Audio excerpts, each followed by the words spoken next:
Assalamualaikum warahmatullahi wabarakatuh. Agar mendapatkan hasil yang maksimal, tentunya kita sebagai seorang petani dituntut untuk bisa memanajemen modal yang harus kita keluarkan untuk merawat budidaya tanaman kita. Dan salah satu cara agar kita bisa mendapatkan konsep manajemen modal tersebut, yaitu dengan membuat sendiri kebutuhan nutrisi tanaman yang diperlukan menggunakan bahan-bahan yang ada di sekitar kita. Oke, dan di tangan saya ini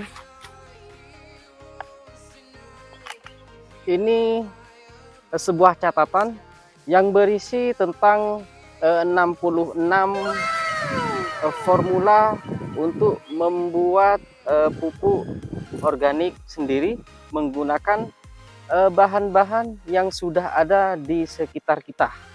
Oke, dan catatan ini sudah saya rangkum menjadi sebuah buku seperti ini yang saya dapatkan dari beberapa pelatihan yang pernah saya ikuti, baik dari Dinas Pertanian maupun pelatihan dari lembaga lainnya. Dan insya Allah semua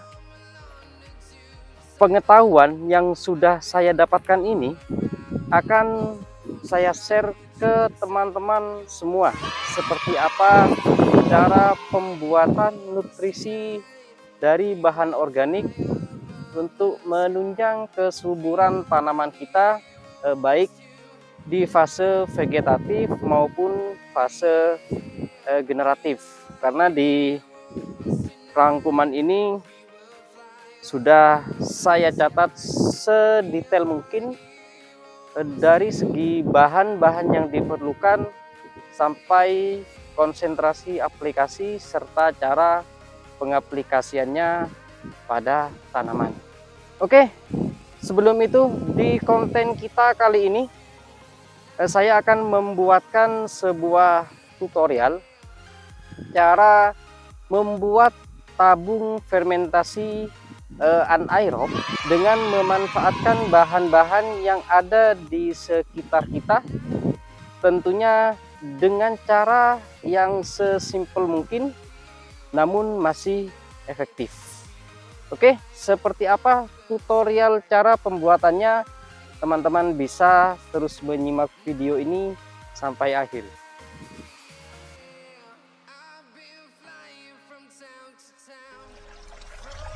Oke, bahan pertama yang kita perlukan untuk membuat tabung fermentasi anaerob adalah jerigen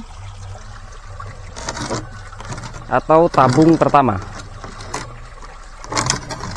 Untuk jerigen sendiri teman-teman bisa mengkondisikan sesuai dengan keperluan teman-teman. Jadi di sini saya menggunakan jerigen bekas herbisida dengan kapasitas 20 liter. Kemudian kita butuh tabung kedua yang nantinya berfungsi sebagai tabung filter. Kita bisa memanfaatkan botol bekas minuman seperti ini. Oke, kemudian selang di sini juga relatif. Di sini saya menggunakan selang sepanjang sekitar 1 meter, dan tentunya juga disesuaikan dengan tabung yang akan digunakan oleh teman-teman. Dan yang terakhir kita membutuhkan lem bakar atau lem tembak seperti ini. Atau kalau teman-teman masih belum punya alatnya, teman-teman cukup hanya membeli lemnya saja. Ini harganya sekitar 2000-an. Nanti kita bisa memanfaatkan atau menggunakan dengan korek api. Oke, itu saja yang kita butuhkan untuk membuat tabung fermentasi anaerob. Oke, jadi setelah kita rakit dan kita buat, maka hasilnya akan jadi seperti ini.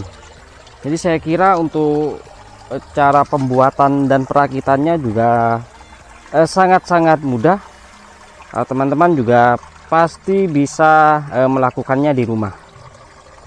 Jadi di sini dua tabung ini kita sambungkan menggunakan selang. Sedangkan di tabung utama di sini kita buatkan lubang pada tutupnya. Jadi kita buat lubang seperti ini di tabung utama. Dan yang perlu teman-teman perhatikan, untuk tabung utama itu diharuskan kedap udara, jangan sampai ada sedikit pun udara yang masuk pada tabung utama ini, karena dikhawatirkan akan ada kontaminasi dari luar sehingga akan mengganggu proses fermentasi yang kita lakukan. Jadi sebisa mungkin untuk celah-celah lubangnya kita lem menggunakan lem bakar tadi.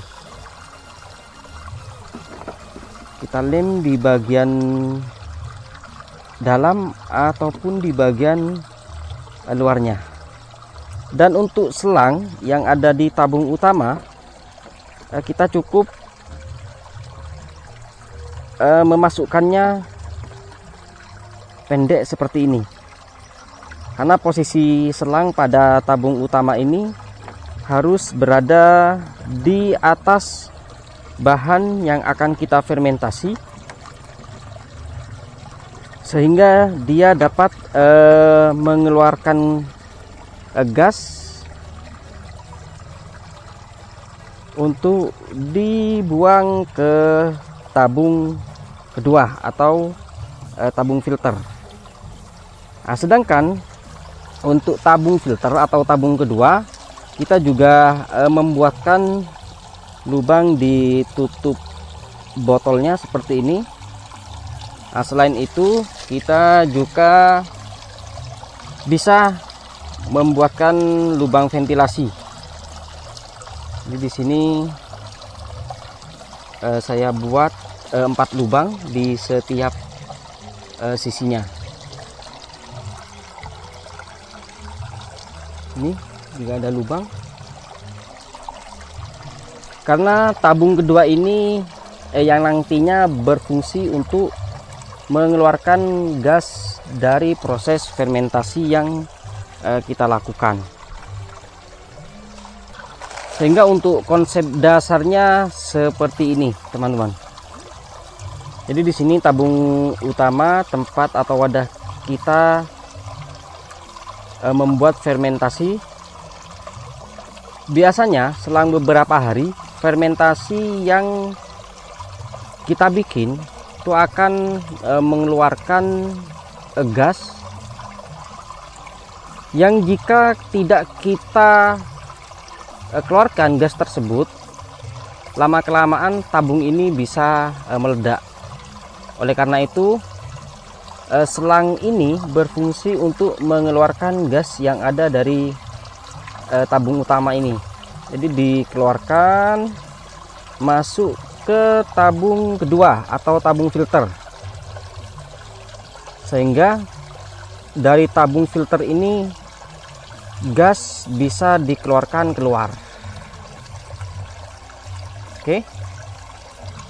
Dan juga air yang ada pada tabung kedua ini berfungsi untuk menghambat atau menghalau udara dari luar yang bisa masuk melalui selang ini, sehingga bahan fermentasi yang kita bikin itu tetap steril tanpa adanya kontaminasi udara dari luar. Jadi udara dari luar itu akan dihambat oleh air yang ada di tabung filter ini. Oleh karena itu, untuk selang pada tabung kedua itu teman-teman sebisa mungkin harus dimasukkan ke dalam atau ditenggelamkan pada air yang ada di tabung kedua. Jadi seperti ini.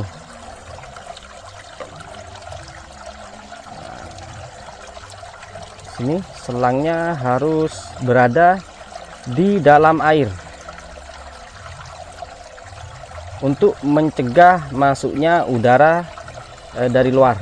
Oke, jadi itulah fungsi air yang ada di tabung kedua ini, yaitu untuk mencegah adanya udara yang masuk agar tidak tersalur ke tabung utama. Apakah air ini harus kita ganti? Tidak, teman-teman. Jadi selama air ini masih tetap ada. Dan untuk tabung kedua ini, teman-teman tidak perlu membuatnya kedap udara, karena ini yang berfungsi untuk mengeluarkan serta mencegah udara masuk ke tempat fermentasi kita. Yang terpenting di tabung pertama ini teman-teman harus betul-betul perhatikan agar tidak ada celah yang menyebabkan udara dari luar bisa masuk ke tempat fermentasi kita, yang nantinya pasti akan mengganggu proses fermentasi yang kita buat. Oke, saya kira sangat simpel dan juga sangat mudah. Oh, dan yang terakhir, untuk posisi antara tabung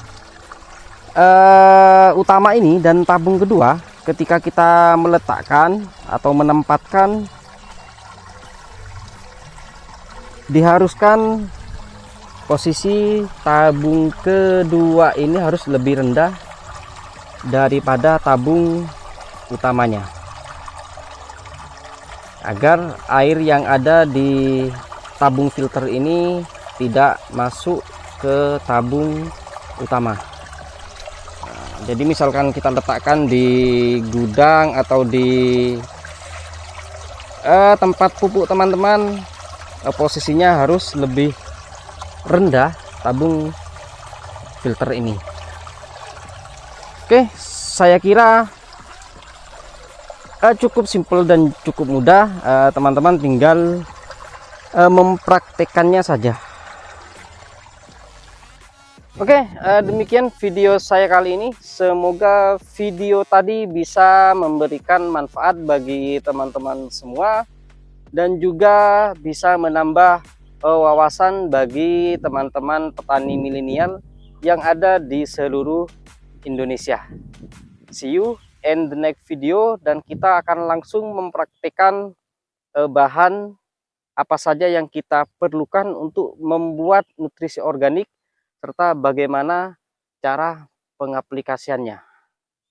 Oke, sampai berjumpa kembali di video-video saya selanjutnya.